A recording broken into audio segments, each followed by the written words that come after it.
Today, we are diving deep into a word you hear tossed around all the time, an idea that has literally sparked revolutions and shaped our entire modern world: egalitarianism. It sounds simple, right? But as we're about to see, what it actually means, well, that's a whole other story. So, you've probably seen this symbol before. It stands for equality. But what kind of equality are we talking about? Equality before the law? Equal pay? Equal respect? The journey behind this one simple symbol is, believe me, a long and winding one, full of passionate debate. At its absolute core, the idea is pretty straightforward. It comes right from the French word for equal, égal, and it's basically a school of thought built on one single belief, that all human beings are equal in their fundamental worth. That's it. This one idea is the bedrock for everything else we're going to explore. To really get our heads around this big concept, here's our game plan. We'll start with the core idea itself, then we'll look at how it got written into our laws, what it means when it comes to money, and its surprising role in religion. After that, we'll connect the dots to the political left wing, and finally, we'll see where this idea stands today. Okay, first things first, the core idea. Before we jump into all the messy, complicated details of history and politics, let's just strip it all back.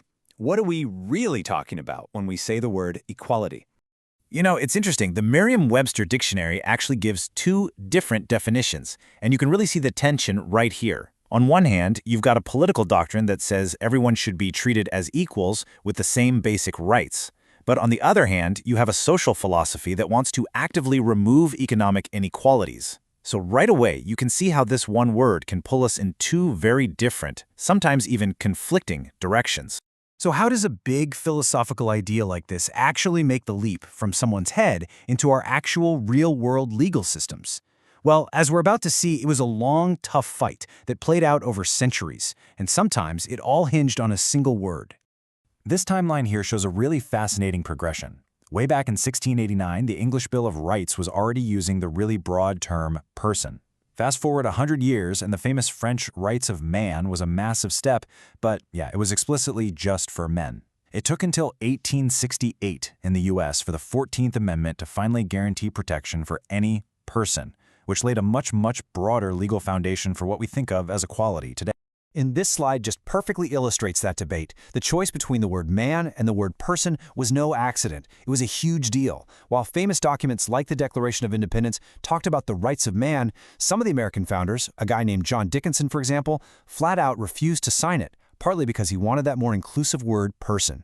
The bottom line is, this one word could decide who is in and who is out of the promise of freedom and equality.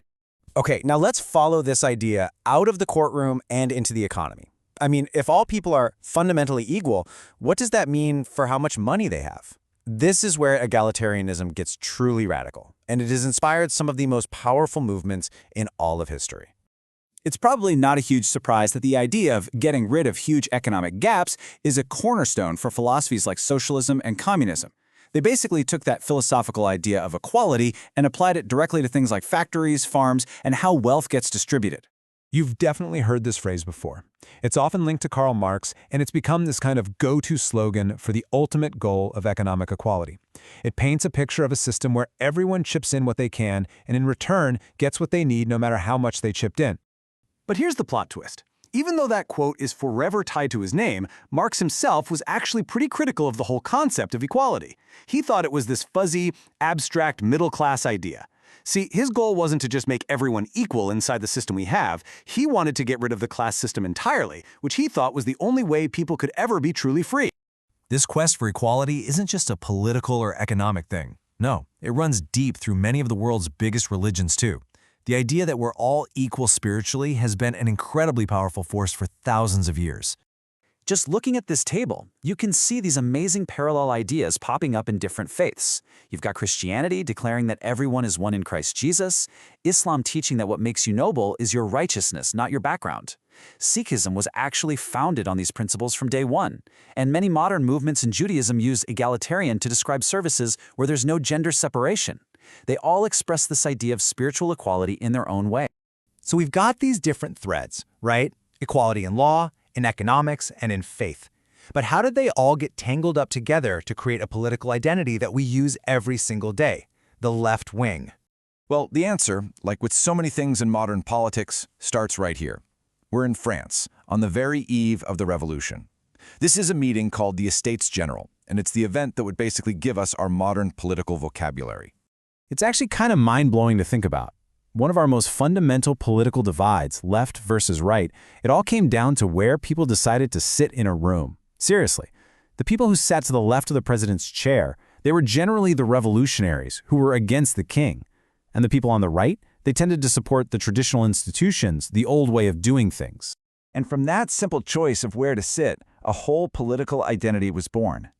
The key takeaway here is that from the very beginning, the left was defined by its push for social equality, for egalitarianism, and its fight against the old, rigid social hierarchies of the monarchy.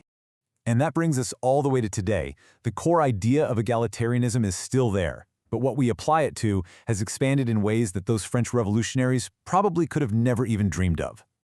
This comparison is just perfect. On the left, you've got a labor strike from 1912, a classic egalitarian struggle for workers' rights and better pay. But on the right, a magazine cover from 2007. The fight for equality has grown to include things like feminism and even environmentalism, with the argument being that things like climate change hurt the poor and marginalized the most. The goalposts for what equality applies to just keep moving. And this really brings us to the central debate about egalitarianism right now. This quote from the anarchist Alexander Berkman gets right to the heart of it.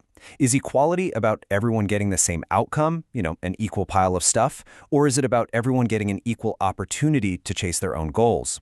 He's arguing that true equality is about having the freedom and the chance, not being forced into sameness. And that's where we're going to leave it. After this whole journey through history, the big question is still very much alive. Does true equality mean we all start from the same place, or that we all finish at the same time, or is it maybe something else entirely? It's an idea that it turns out we're all still trying to unpack. Thanks for watching.